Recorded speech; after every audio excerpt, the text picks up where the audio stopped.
Hello friends, welcome to our YouTube channel learn with PJ. और अभी इस series में हम प्रीवियस ईयर क्वेश्चन सॉल्व कर रहे हैं सीजीएल टीयर 2 के।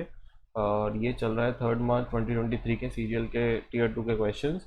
इसमें हम 14 क्वेश्चन ऑलरेडी सॉल्व करा चुके हैं पिछली वीडियो में, और ये अगली वीडियो इस वीडियो में अब हम 15 से शुरुआत करते हैं। तो आइए बिना टाइम वेस्ट करे शुरुआत करते हैं आगे। तो इस पहले क्वेश्चन में क्या है कि Riva has some hens and some goats.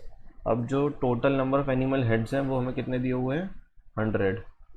और जो हमें total number of animal feet दे रखे हैं वो कितनी दे रखी है, 348। अब हमें बताना है कि टोटल नंबर ऑफ़ गोट्स कितनी है उसके पास। तो मान लो हेन्स हो गई H, गोट्स हो गई G। तो एनिमल हेड, दोनों का हेड तो एक ही एक होगा, क्योंकि हेन का भी एक हेड, गोट का भी एक हेड। तो H प्लस G कितना हो गया, 100। और उधर total number of animal feet कितनी हुई, हेंस की फीट कितनी होगी 2, गोट की कितनी होगी 4। तो यानी कि 2 मल्टीप्लाई बाई एच और 4 मल्टीप्लाई बाई जी, ये कितना हो जाएगा 348। अब हम इस इक्वेशन है, दो इक्वेशन मिल गई हैं हमें, इनको सॉल्व करेंगे। अब यहाँ पे 2h है तो हम यहाँ पे भी 2 लाने की कोशिश करेंगे। तो यहाँ पे अगर 2 से मल्टीप्लाई किया तो 2h हो गया, 2g हो गया, और ये कितना हो गया 200। सब्ट्रैक्ट करेंगे अगर तो 4g में से 2g गया तो कितना बचा 2g, और 348 में से 200 गया तो कितना बचा 148। तो गोट्स कितनी आई हमारी 148 डिवाइड बाई 2 यानी कि 74, जो कि हमारा आंसर है। तो आइए हम नेक्स्ट क्वेश्चन पे आते हैं। तो इस क्वेश्चन में बोला गया हमें कि इफ़ द एक्सटर्नल एंगल जो है रेगुलर पॉलीगॉन का वो 18 डिग्री है, तो then the number of diagonals क्या होंगे यहाँ पे। तो इसके लिए फॉर्मूला होता है सीधा सीधा कि अगर रेगुलर पॉलीगॉन है तो उसमें जो एक्सटर्नल एंगल होगा उसकी जो लेंथ हो वो होगी वैल्यू, वो होगी 360 डिवाइडेड बाय n, जहाँ पे n क्या है, नंबर ऑफ साइड्स। ठीक है। और यही अगर जो डायगोनल्स होते हैं उसके लिए भी एक फॉर्मूला है, n multiply by n minus 3 divided by 2, where n हमारे जैसे पहले बताया नंबर ऑफ साइड्स है। और अगर आपको एक और फॉर्मूला याद करना है तो इसके अलावा एक और फॉर्मूला होता है इन क्वेश्चंस के लिए, सम ऑफ इंटरनल एंगल्स। तो इस क्वेश्चन में सम ऑफ इंटरनल एंगल होता है n minus 2 multiplied by 180 degree. तो ये फॉर्मूला भी कभी कभी काम आता है, तो आप ये फॉर्मूला भी याद रखिएगा। ठीक है। तो अब इस क्वेश्चन में हमें क्या दिया गया है, एक्सटर्नल एंगल क्या है रेगुलर पॉलीगॉन का, 18 डिग्री। 18 डिग्री एक्सटर्नल एंगल है, तो n कितना हो जाएगा, n हो जाएगा 360 डिवाइड बाय 18, जो कि आ गया 20। तो डायगोनल्स कितने हो गए हमारे, यानी 20 मल्टीप्लाई बाय 20 माइनस 3 यानी 17 डिवाइडेड बाय 2 यानी कि 170। यही हमारा आंसर आ गया। ठीक है। आइए नेक्स्ट क्वेश्चन पे आते हैं हम, क्वेश्चन नंबर 17। और क्वेश्चन नंबर 17 में क्या कहा गया कि 2918245 किस किस नंबर से डिविजिबल है। तो देखिए ये क्वेश्चन बहुत आसान है और हर कोई इस क्वेश्चन को कर लेता है। और तो इसमें मतलब ज़रूरत है कि इस क्वेश्चन कितनी जल्दी से जल्द कर सकें या कितनी जल्दी से ऑप्शंस एलिमिनेट कर सकें। तो ऐसे क्वेश्चन सबसे आसान होता है कि हम सबसे पहले सिंपल नंबर से शुरू करें। मान लीजिए हम 3 से शुरू करें सबसे पहले। 3 की डिविजिबिलिटी क्या होती है, सम ऑफ नंबर्स 3 से डिविजिबल हो। तो सम ऑफ नंबर 3 से डिविजिबल करने के लिए क्या होता है, 2 + 9, पहले सम निकाल लेते हैं। 2 + 9 11, 11 + 1 12, 12 + 8 20, 20 + 2 22, 22 + 4 26, और 26 + 5 31, यानी सम ऑफ डिजिट्स कितना है 31। अब 31 3 से डिविजिबल नहीं है। अब अगर 3 से डिविजिबल नहीं है तो आप और ऑप्शंस भी देख लीजिए कि अगर कोई नंबर ऐसा है जो 3 से डिविजिबल हो, यानी जैसे 9 है, अगर कोई नंबर 3 से डिविजिबल नहीं होगा तो 9 से डिविजिबल होगा क्या, नहीं होगा।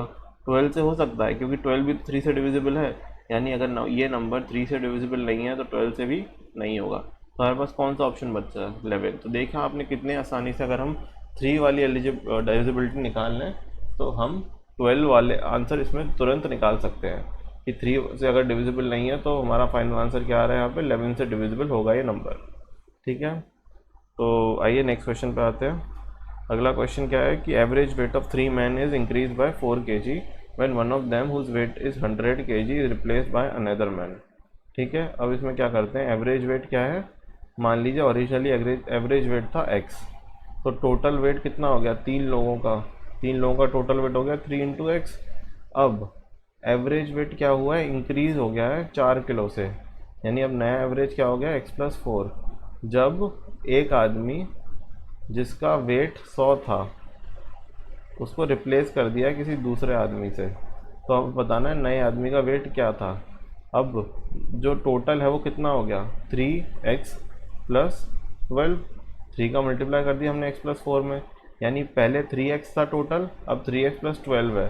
तो उससे क्या पता चला, यानी पहले जो आदमी जिसका वजन 100 था वो कितना हो जाएगा अब, क्योंकि डिफरेंस 12 है, यानी 100 प्लस 12 कितना आया, 112। तो यही हमारा आंसर है।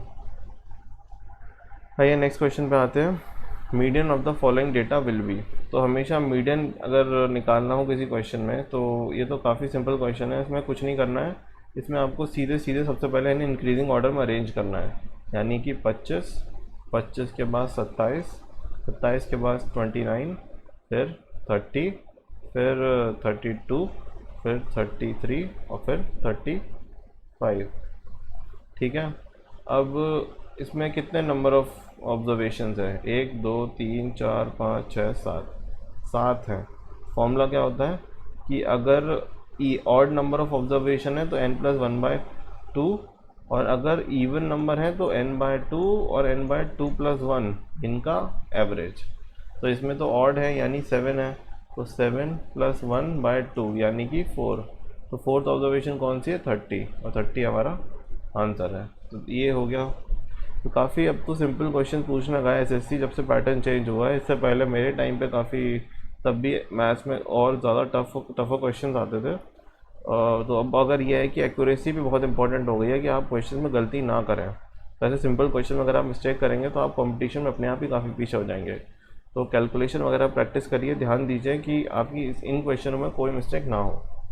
क्वेश्चन नंबर 20 पे आते हैं। अब इसमें दिया गया है कि हेमिस्फीयर बॉल का रेडियस कितना है, 18 सेंटीमीटर, 18 सेंटीमीटर का इसका रेडियस है।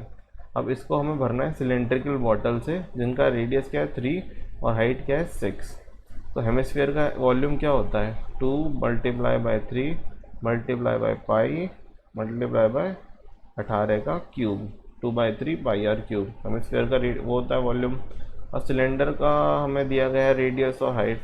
सिलेंडर का क्या होता है, pi r square multiply by H.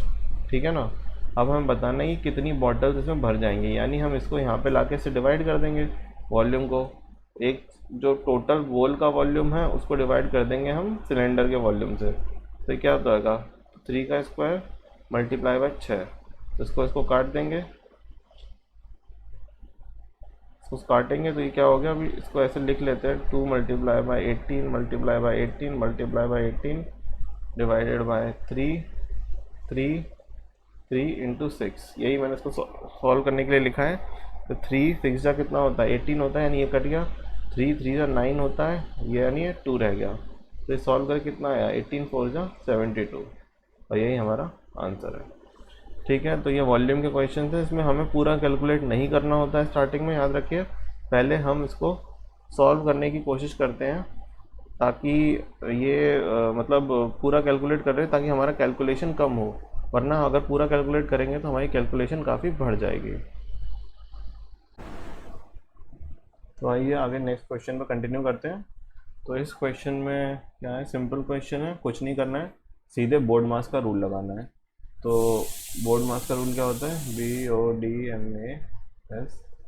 Board मास यानी bracket of divide multiply add subtract, सीधा हिसाब है। तो इसमें भी ऑर्डर होता है ब्रैकेट्स का कि ये सबसे पहले ये वाले ब्रैकेट्स, फिर ये करली ब्रैकेट और फिर स्क्वायर ब्रैकेट, यानी सबसे पहले हम इसको सॉल्व करेंगे, इसमें भी पहले डिवाइड को सॉल्व करेंगे। तो 24 माइनस ये कितना, 36 डिवाइड बाई 3 कितना होता है, 12 इक्वल्स टू 12। फिर आगे इसको सॉल्व करेंगे तो 90 divided by 5 multiplied by 12 divided by 3।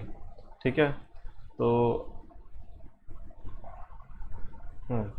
इसको आगे सॉल्व किया तो कितना हो गया, 18 मल्टीप्लाइड बाय 4 यानी कि 72। 72 हो गया। 72 के बाद 76 माइनस 72 यानी कि 4।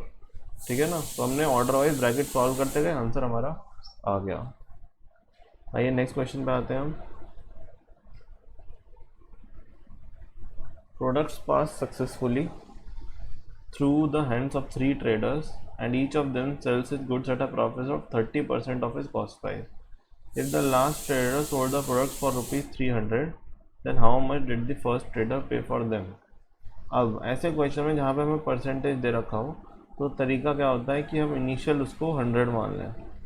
तो हमें क्या बताया गया है, 3 ट्रेडर्स के हाथों एक प्रोडक्ट पास हुआ और सब ने उसे 30% ऑफ कॉस्ट प्राइस के प्रॉफिट पे दिया।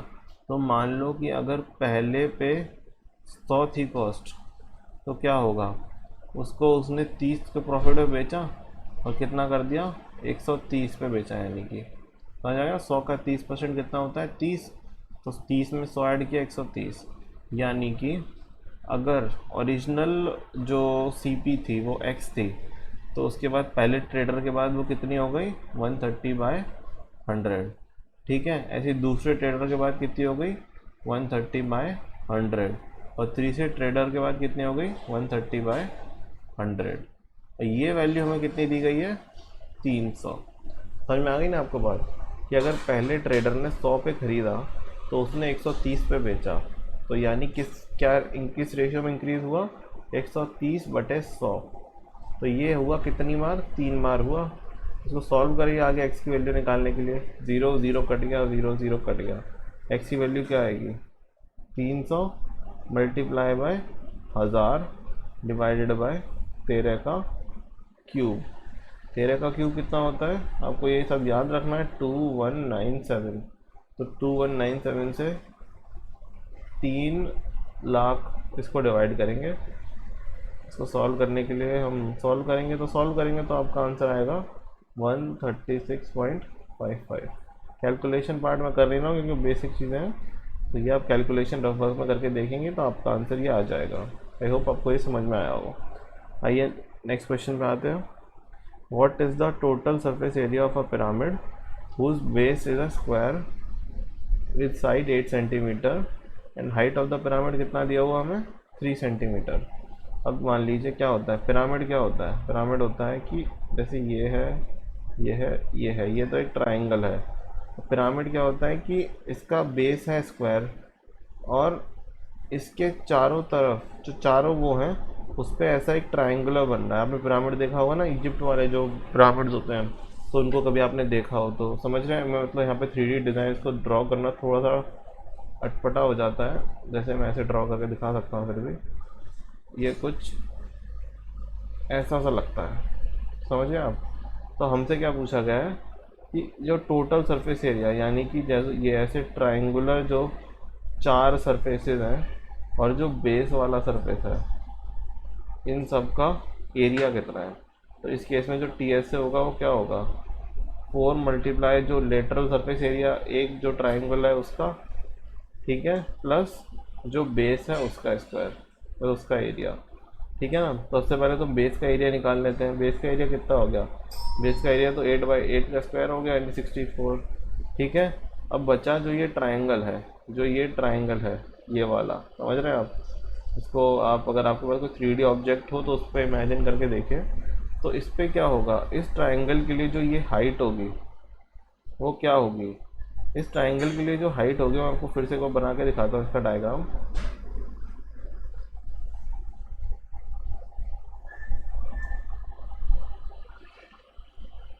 ये जो हाइट है हमें दी हुई है वो ये वाली है, यहाँ तक बेस से लेके इसकी, ये हमें कितनी दे रखी है, ये हमें दे रखी है 3, और हमें ये चीज़ दे रखी है 8।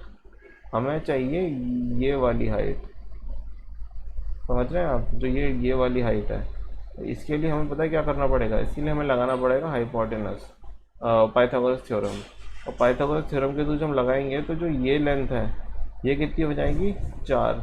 ये राइट एंगल बन रहा है यहाँ पे, जिसमें कि ये कुछ ऐसे बन रहा है, ये 4 है ये 3 है, तो ये क्या हो जाएगी 5। तो ये जो वर्टिकल वाली है ये हो जाएगी 5, और ये जो बेस है ये कितने का था 8 का था। तो ये ट्राइंगल कितने का बनेगा, half multiply by 5 multiply by 8। Solve करेंगे तो क्या आएगा 20। ये 20 कितनी बार है, 4 बार है, तो 4 मल्टीप्लाई बाय 20 यानी कि 80, और 80 + 64 कितना बना 144। यही हमारा आंसर है। So that's it guys for this video. और बचे हुए क्वेश्चन हम नेक्स्ट वीडियो में सॉल्व करेंगे, तो स्टे ट्यून्ड। एंड बचे हुए सारे क्वेश्चंस के लिए अगर आपको सॉल्व करने देखने हैं तो हमारी रेस्ट ऑफ द वीडियो और शॉर्ट्स ज़रूर देखें। Thank you.